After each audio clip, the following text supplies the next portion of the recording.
What is going on, everybody? Welcome back to Content Chopshop, and today we're missing a host. Mr. Jim Beard is MIA. We'll hear from him, I'm sure, soon. But we have some fun people around still. We've got the Biz Bros, Luisa and Fonzie. What's going on, guys? It's all good. It's all good. We're excited.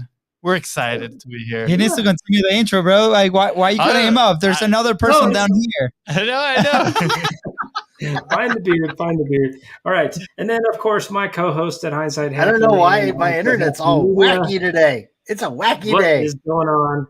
We've got Fuzzy Ron. What's going on? I bet you got AT&T. Yes. I think he does. Because we've been having issues. We do, and it sucks.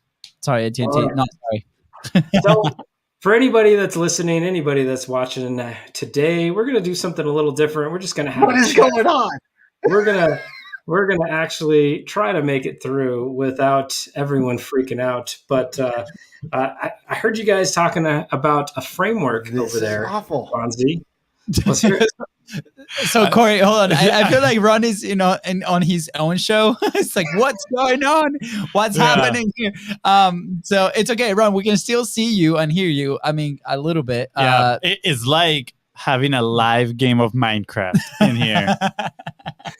It's so good. I mean, this is the beautiful thing, and I think this is a cool thing with you guys, especially on how you guys approach your content, right? It's like, what is happening? Like, I hear like you guys are on different sections. Ron, I think you need to restart your computer. I think you need to restart your computer. What is happening? Why? Like, literally, I'll tell you what's happening on my end. Corey's talking, and then you guys start talking, and you guys are clearly on different pages. So I'm getting like different feeds at different times. It's crazy. Corey, do you hear us just fine? Yes, you are loud and clear, my friend. Talking about how you love our content and how we approach things. Yeah, absolutely. I mean, welcome back, Ron. Go to a different computer, Ron. Yes. What is happening? Go to your phone. Yeah. Anyways, so yes, going back, we're in the same show, Ron. I hope you know this. To go to a different computer.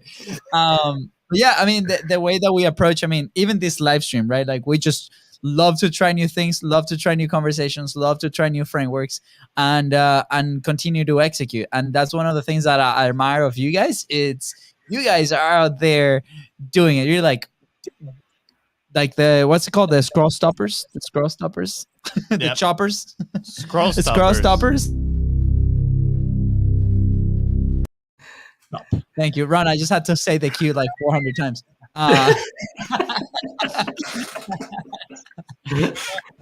But and I think that's one of the things that we've talked about, during the challenge, even with you on the show too. We just need to get people to get and produce, right? Mm-hmm. Create with the least friction possible, so we can increase the frequency. And you were mentioning, Corey, the frameworks. We've been like geeking out about structures of content. How do people actually distribute? How do people actually create their own stuff? And Fonzie here, he is like obsessed with tennis, like big time. So bad. It's so bad. That's all he talks about. That's all he wants to do. Like, forget the company. He wants to go play tennis. That's it. And Fonzie tennis player coming up. Hey, maybe I should start a YouTube channel, The Journey to the ATP Tournament. Only So, if you get the short shorts. Yeah. Yeah, exactly. Hey, I never wear high socks, but guess what? Since I'm embracing the tennis player persona. They're still short. You still have a lot of leg going, so you need some higher socks. Yep. So yesterday we were actually outside, and he was showing me this tennis coach that is producing content as well. Right.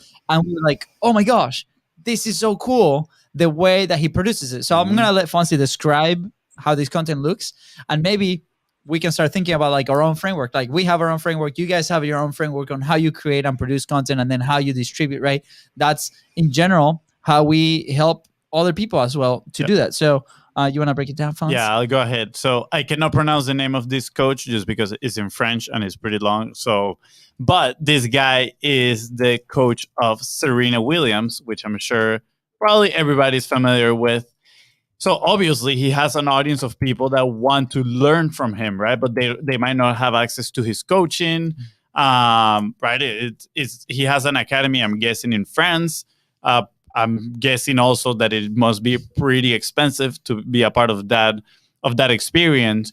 So what I've noticed is that lately he started posting these literally clips on Instagram that are 2 minutes long. He posted as a carousel, so 1 minute video on the top, on the front, and then you swipe, and then is the second minute video, the second minute of that video in there. But the cool thing is the same framework. As I've been watching all of them, I'm like, wow, this is so genius what he did. So he is like the main coach of the academy. So he has a lot of other coaches coaching kids and other people throughout the day. So what you can tell he did was he has a video. With a stereo sound. With the stereo. The boombox. Oh my gosh. I don't know what's happening. Hey, welcome back to the show, though, Ron. Welcome back. Yeah, you're back. My phone uses the same stupid internet my computer does. Well, your computer is crashing today, so... You know what it might be? It might be the 75 tabs that you have open in your Chrome window.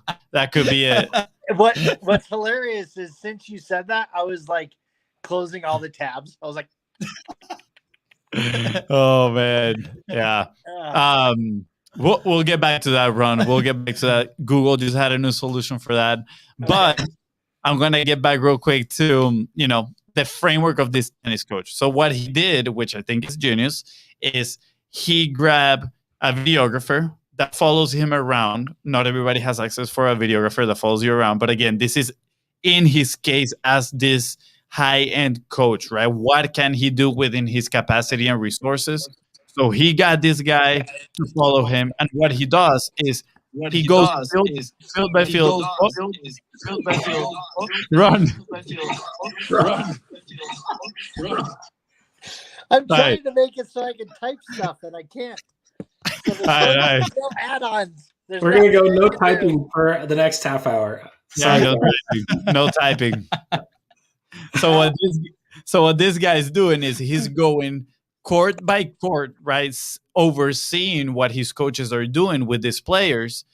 And I'm guessing that he's seeing something that he can correct on the player. And in that moment is when the videographer starts filming and he goes to the player and he explains him something. So let's say he's helping him with the serve. So he goes, hey, you're doing this wrong. When you serve, you gotta, tilt your body this way and then bring your racket back and swing it, whatever.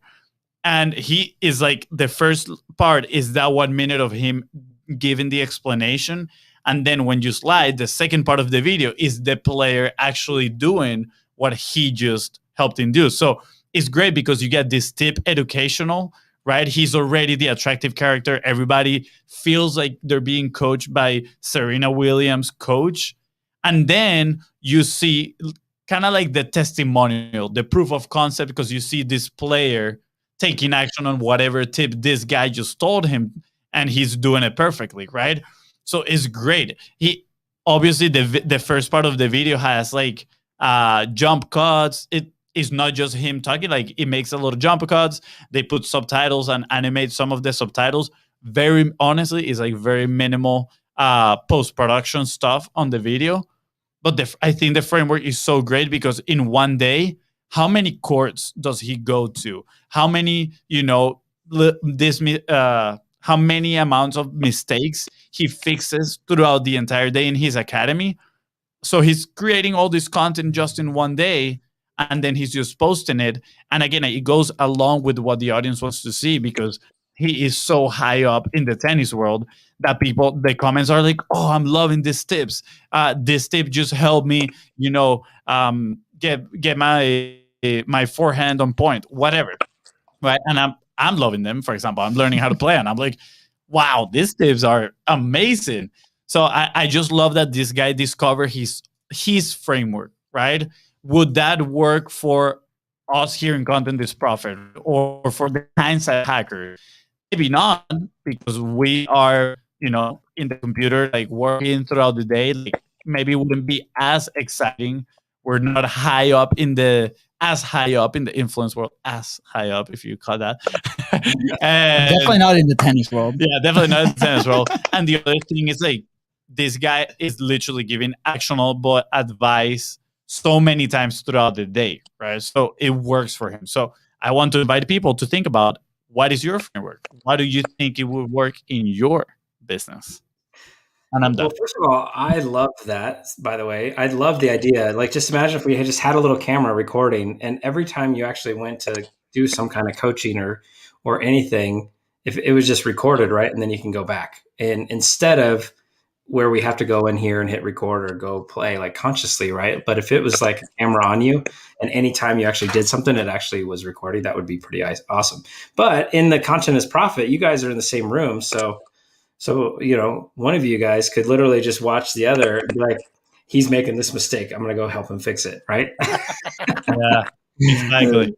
So I don't know who makes more mistakes. So one of you guys could start recording.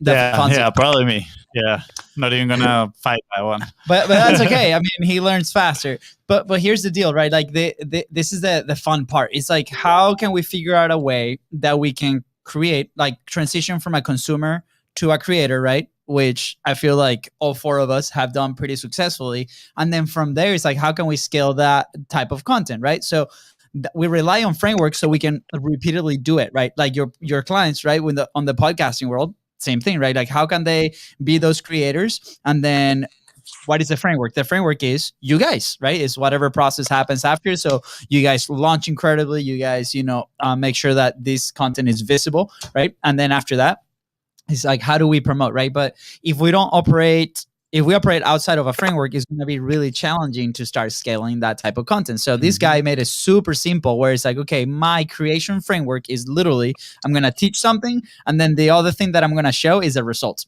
That's it. Teach right? Teach result, right? So it could be something like that, where it's like a teaching moment, and then an amazing testimonial of somebody saying, "Oh, this worked really well," right? So I think he has the advantage. Again, that is, he has the results so quickly because, right, he is literally giving that actual advice and the player is implementing immediately. How cool would it be if in our business we could do that, right? Like, we can say, like, oh yeah, right, you can, let's say, increase your conversion rate by doing X, Y, and Z, and then in the next minute you already got a testimonial right there. That'll be pretty epic. What? Whoa! Look who we have in here. The beard, the one and only. Sidetracked by a 10-year-old.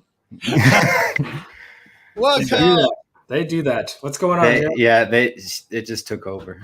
Hey, that's fine. That's what this is all about. We're showing the real deal. That's the real. You know what our dad used to do if that happened? He used to go live. No, he showed us the belt, the leather belt. Oh, yeah. No, I'm no kidding. Cookies, no milk. No cookies, no milk. Only when Fonzie didn't eat, that's where the belt will show up. Yeah.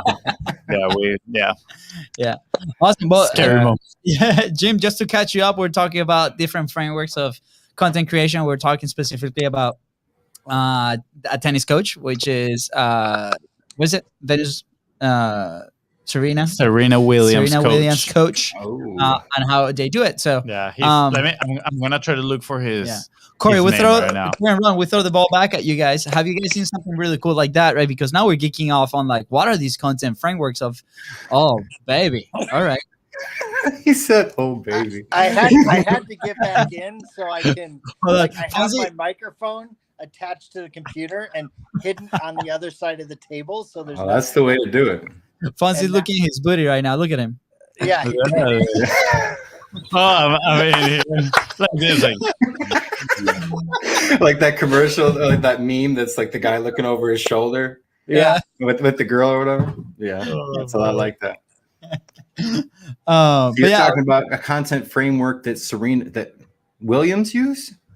Well, their her coach, Coach. her coach, just the story of it, and just the uniqueness of this, of how he's doing it, and it's just consistently he's teaching and showing the result, teaching, showing the result, and it's just very consistent with how he's doing it and how that could be with any of us, right? And so, just from our aspect, I mean, Ron and I, we have been tweaking and building our daily hack, right? And we've now moved it to 5 days a week, and we've now finally set a time where it's the same time every single day.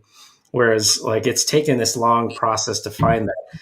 And then from even one step further is now we're doing like a series of things every single day instead of like a random topic each day. Now we're just doing like kind of like one topic for the entire week, right? Like we're personally building that framework for our own stuff. But then the key is, because the goal is it's all frictionless, so that way we can do it as easy as possible 10 days a week, right? Or 5 days a week. And and so anybody that's, whether they're starting a show, they're having a show, or they're having a podcast, or they're doing a live, or they're writing a blog, right? Like, it's all about where can they find the consistency and build the habit within their life, right? True. And find the way to make it as easy as possible, and then move forward and be consistent and keep going. And I mean, we have someone that just launched a podcast, hit the top 10, and we're like, do it once a week. And she's doing it. She's actually pushing it to do it 3 days a week. And we're like, no, hold on. Like, but she's like, I'm in, I'm going, I'm all in. Let's go. That's cool. So whatever works for them. But yeah, finding the framework to be consistent and build your habit to then execute, right? Like, you guys do your show 3 times a week. Mm-hmm. Like, you don't even think about it, right? Mm-hmm. It's that time, when that time hits, you just do it. Like, it's just part of your daily routine. Yeah. As much as, taking a shower or brushing your teeth is, which hopefully is the case. Yeah. Absolutely. By the way, I sent the profile of the coach on the messenger chat in case you guys want to check it out right now live. If you guys want to if you want to, Let's check it out. some tennis tips in here. Make it happen. I mean, at FHL, maybe Fonzie wants to have a tennis match with the 4 of us and take some video, and everyone can wear some short shorts. Oh, Yeah. I would get murdered. Oh, we got Russell in the house. What? Russell, where are you? No. What? No. I got the shorts. I got the shorts.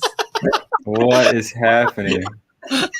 Jim, see what happens when you just like miss. See, I walk away for just a minute. You guys got one job. Now you're dealing It's with to another. control Fonzie. I know, man. Shoot your One leg. job. Let's go. I'm Showing ready. off his legs. My After goodness. this, I'm gonna go play some tennis, guys. I'm ready. People are going to start trying to do Patreon, trying to donate to those legs. Did you seriously say Patreon? Yeah. That's the actual video I'm actually putting together right now. I'm working on a video for them. No shit. For who? Is it patrons or OnlyFans, Ron? No, it's for Yeah, Patreon. very different, Ron. Very different. No, it is for Patreon. And that's for this Patrick, this Coach Patrick person? No, it's for Sam Yam. Sam Yam. I like that name. That's I awesome. need like a Jim Wim. He is the co-founder. I like it. Sweet. Yeah, this is a good setup. I like that he's got the different subjects. So when he posts, he's segregating that out. We talked about how someone just follows him around with a camera everywhere he goes, so he has continual teachable content. Oh, the Gary V way. No, so here's what I think it happens. Like Fonzie broke it down, but I honestly think it's the other coach filming him. He comes in, and he's like, "Hey, film me. I'll do this feedback, right?"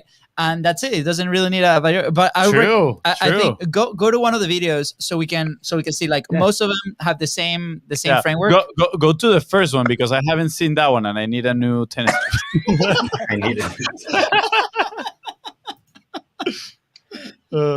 Come on, do your thing, interwebs. Yeah. The All code. right, so now it needed me to sign in apparently. The That first was the one up thing. on top. The first one at the Oh, top. you want the first one on top? Yeah, I already saw that one. That one is get ready right when the ball bounces. See, Okay. see, Fonzie is multitasking. He's getting his coaching on at the same time. Eye is right eye. It's nature. Just you have to know it because when you teach tennis, it's a big difference with technique. You're gonna make a test. You just to see which one is your main eye. Okay, put Max's head in the hole. Doing this. Okay, you see Max's head? Yeah. Is he still in the hole? Okay. You still have him? Yes. Okay. So the right eye. Okay. When you're right eye, your eye is there. So if you're here, you don't see the course. So it was very much like that.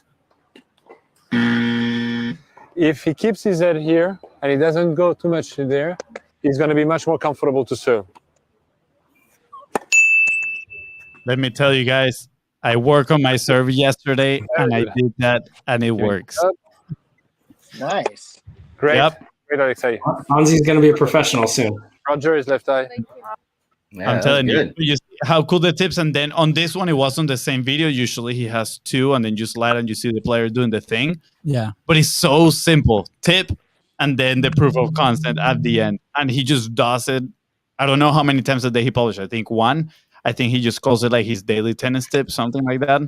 Yeah. But it's great. So, you know, He's got something some like great following. Oh yeah. Yeah. Absolutely. And obviously he is a personality too, and he's Yeah. he's been publishing for a while. But like, imagine, like, I think this framework is really useful for people that have retail stores, or let's say a hairdresser, right? Hey, here's the before and after. The before, you know, how are you feeling? How you doing? Like, you can build some story into it, right?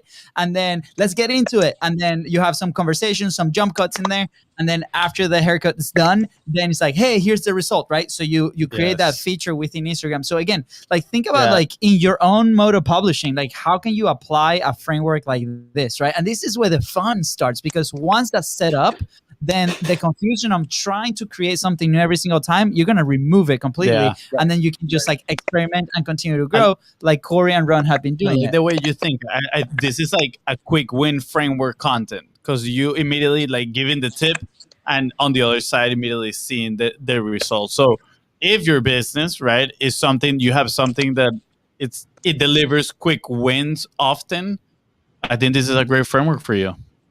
Ooh, the Agreed. quick win framework. Mm. All right, good job, guys. Mm. Exclusive on content. Chopshop. Pam. Have you guys Yeah.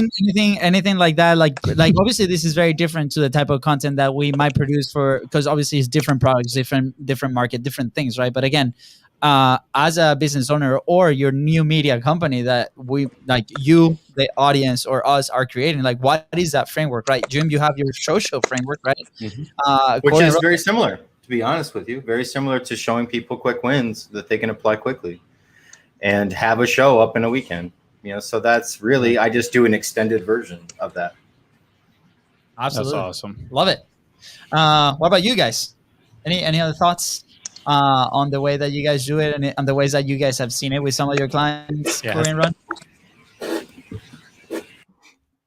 Yeah, I definitely. I mean, again, it's just the consistency piece, right? And so find a way that they can do it. If it's once a week, right? Like, start there, that then they can do it consistently.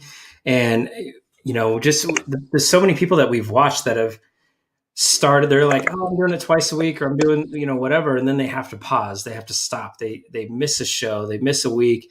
Right. And they just start to lose traction. And so that, like, that's what I've seen just with the people going on. But then that whole repurposing aspect, right? Like, that's the name of the game, in my opinion. How can you find a way to take one thing that you're doing and go to, like, content as profit and turn it into 30 little minions that go across the interwebs afterwards, right? So I mean, that's the kind of stuff. Like, finding what's easy and being consistent with it. And even if it's email, even if it's the, you know, your podcast or your live show or your blog, like, just that consistency.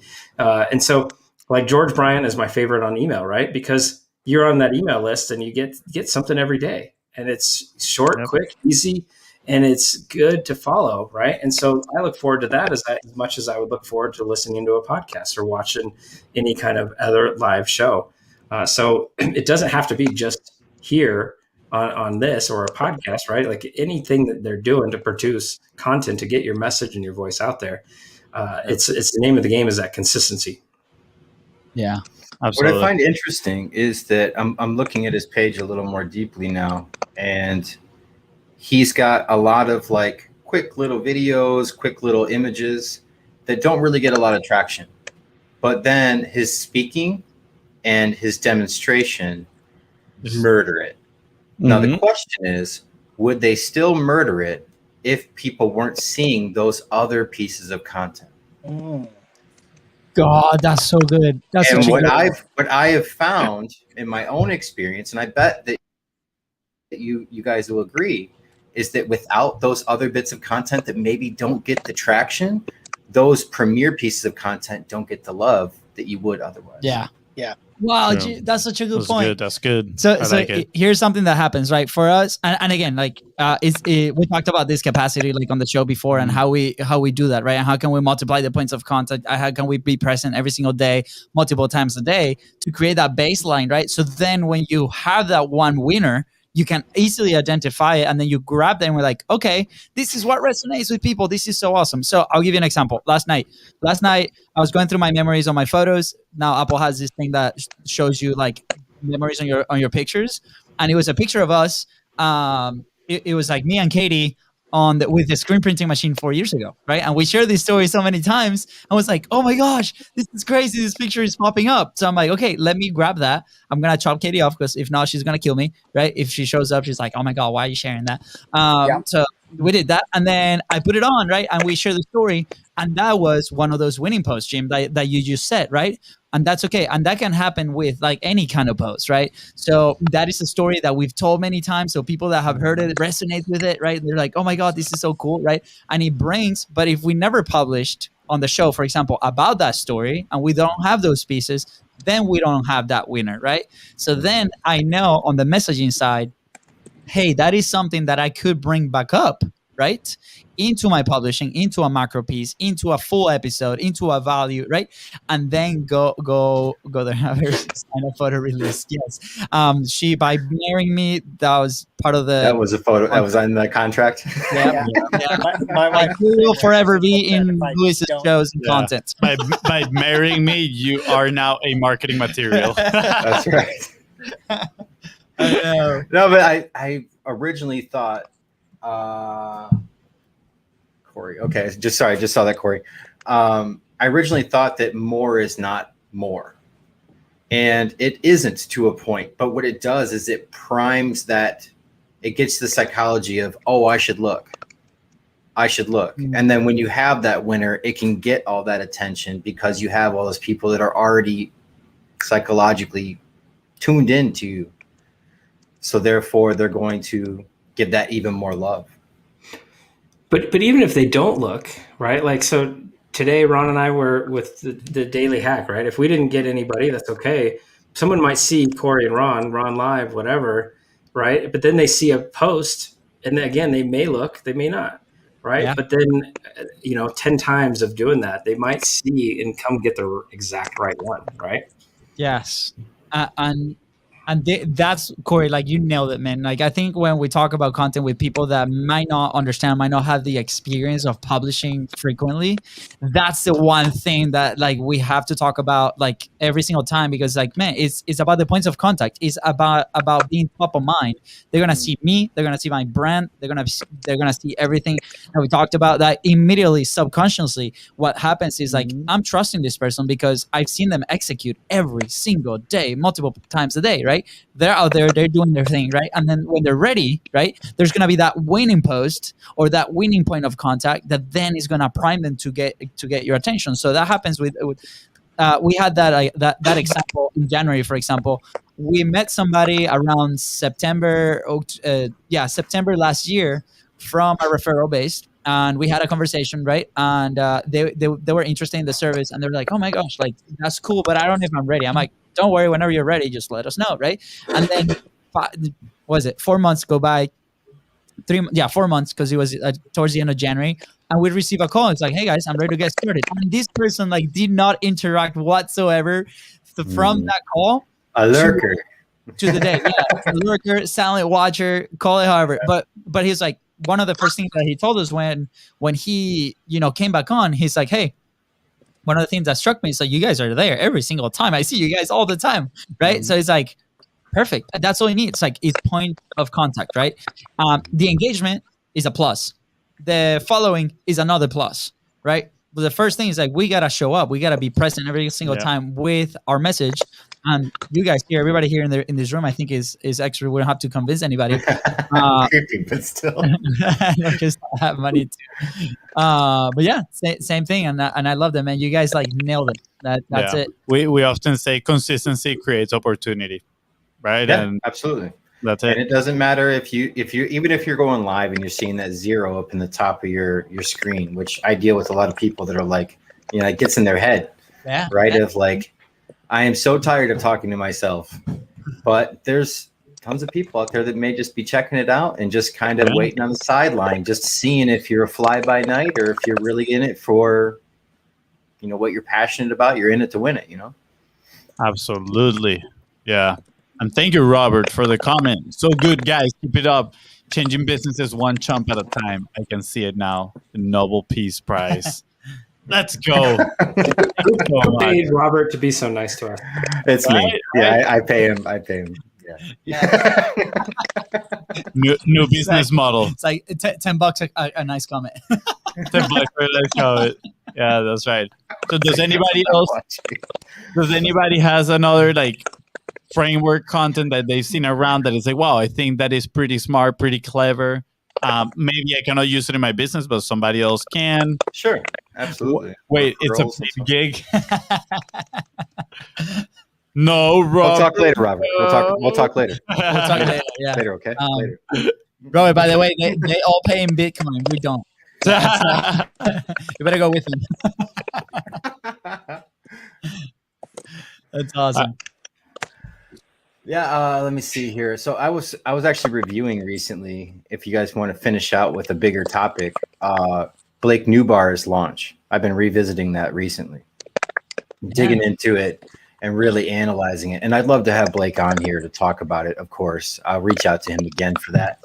But it was so incredible. That whole, what's that noise? I have no idea.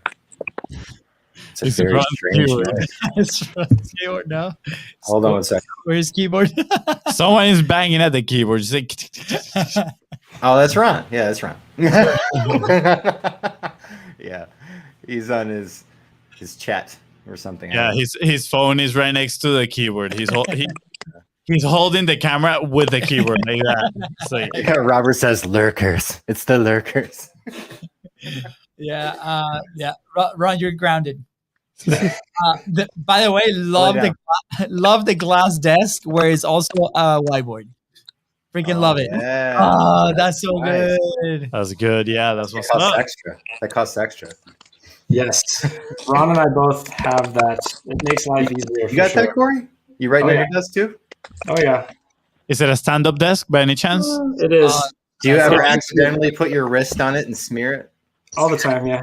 I try to not put it right where my arms go. Is it a glass stand-up desk? Dude, hey, you gotta send the link. Oh, that's so cool. Yeah, send the link. Send it. Mine's a stand-up desk too. Watch. He's just gonna stand up. And it's like a zoom-in stand-up desk. It just comes close. All right, focus. Yes, Blake Newbar. Blake Newbar. So you guys know the story of how he got started with his first campaign, right? About like how he did the orange squares. No idea. Like Firefest. Firefest. Yeah. So Fonzie, yeah, you know about what Firefest did and that whole campaign? Yeah. Awesome. So essentially he was admiring that, which later on came to pass that wasn't something to admire. But it got a lot of attention really fast. So Blake Newbar saw that and he was like, I got to get my orange square, whatever that may be. And so he came up with the sledgehammer thing. and he was going to break his 2 Comma Club award. So he kept leaking content that had this damn sledgehammer in the back. And that was his open hook, is that he always had people being like, dude, seriously, what the hell's up with the sledgehammer? And he's just giddy. He's like happy as hell because people are asking and sharing it and being like, what, have you seen this? And it worked. It got people talking. So he was like, I'm trying to find out my orange square. And he came across of like, okay, he grabbed one of his guys, his video guy, and he's like, let's go to Lowe's right now.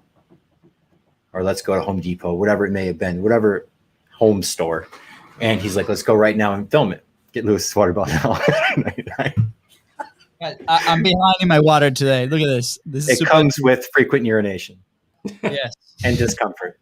This is my orange square. That's my orange square. Maybe though, right? Maybe, because we're talking about it. And that G like sourdough. What? Anyway, so his orange square was the sledgehammer. So he was standing in his office while his papers scattered everywhere, and he's got his whiteboard and it's got tons of writing on it, and he looks like he's like Rain Man. And he's like, I'm going to go get the sledgehammer. He just had the thought come across his head about if someone saw him with a sledgehammer in this mess, that there would be questions. So that's what he did. He just wanted people to ask questions, because if they ask questions, they're going to share it. And he's not giving good answers because he wants it to be an open hook. And so he goes to Lowe's, they film it of him buying the sledgehammer, and then they cut, total teaser scenario. And then he's in front of a fire. It's on the fence. And then he goes and there's like, he's underneath a bridge, like bum style. And there's another fire, and he's got it leaned up against the underside of the bridge. And every time people are like, seriously, dude, what the hell's up with the sledgehammer? And he's not telling him anything. He's not saying a word. So now in the back end, while he's doing these like little teaser posts, my washing machine is apparently on the rinse cycle. Anyway, I'm not going to let it dissuade me. So on the back end, he's contacting all of these influencers, and he's saying, listen, I want to do this big launch. I will give you this graphic that's going to have your face in it, and I'll give you a shout out of some sort. I think that was it, was a shout out. And then he was also going to give them an affiliate commission for helping out. And that was with his first $7.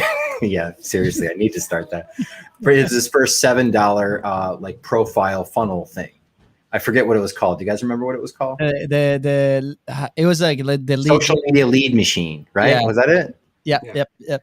So that was his big first thing, and that was what gathered his audience and got that group to blow up. I mean, we all remember what that was like, just watching this guy's. I mean, it looked like a ticker, like just numbers flying up in that group. It was insane to watch. And so in the back end, he's got all these people that are going to share their picture in his graphic, freedom fighters. And so he times all of this in with his live.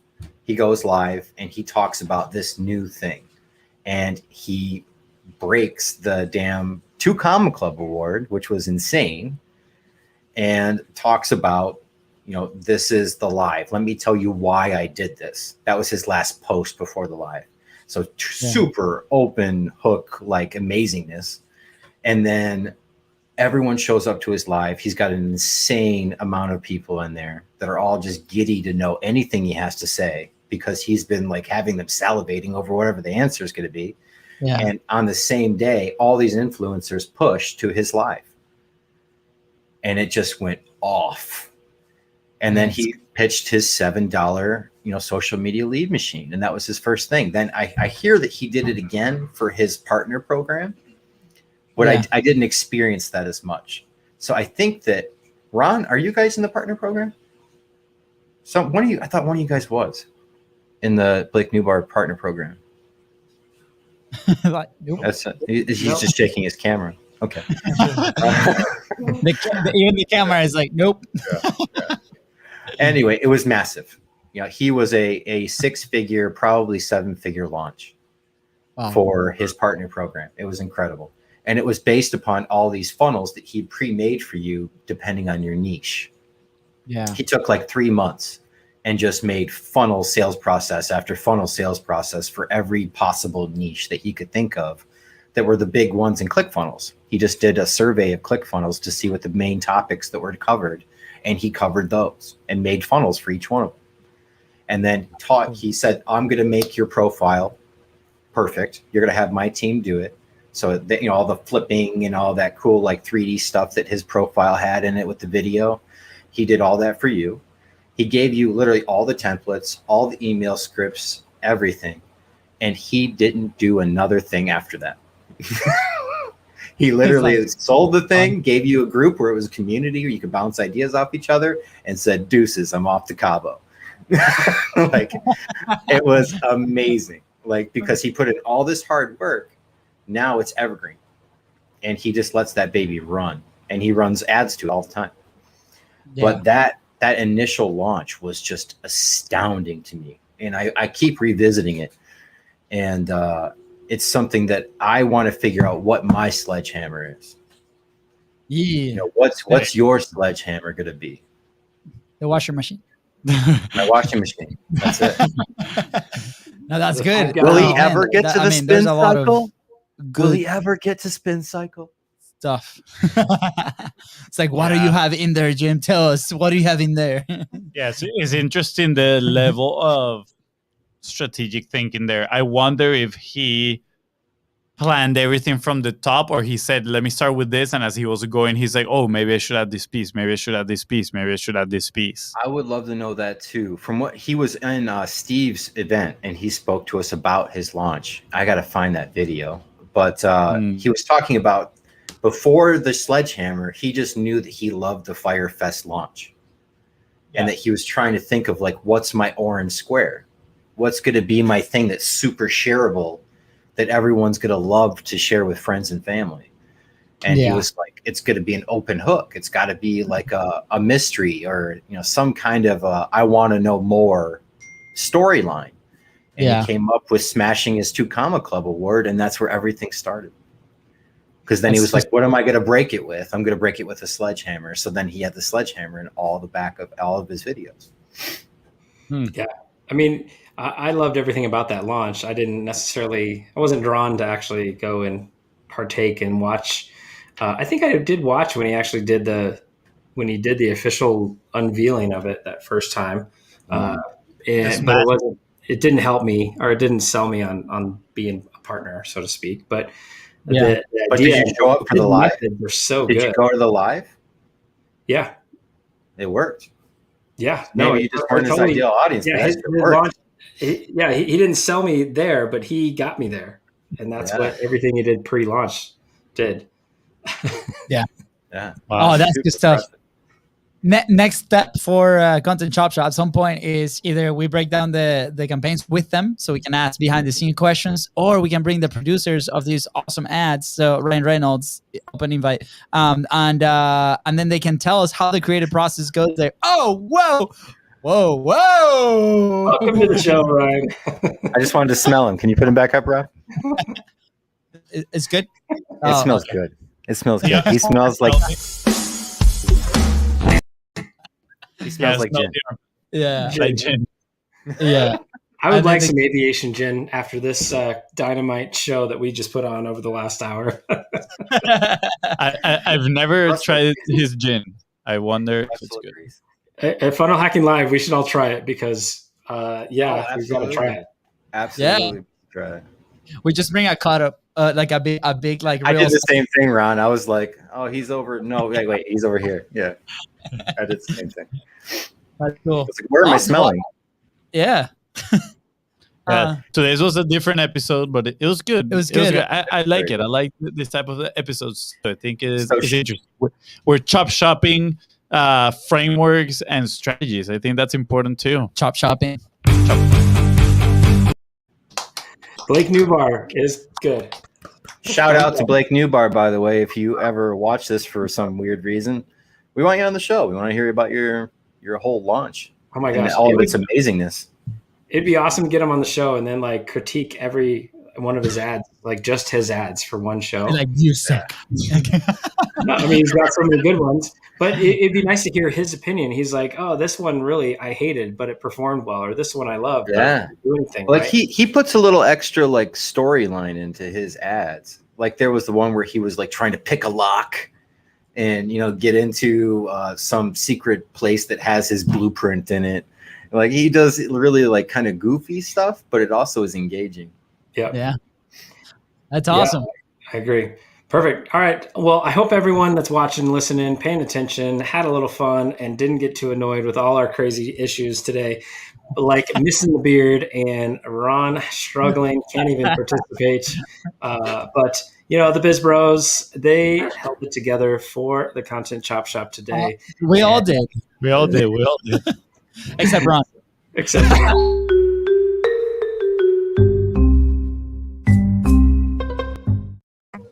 Yeah. Oh, man. All right. Thanks, everyone.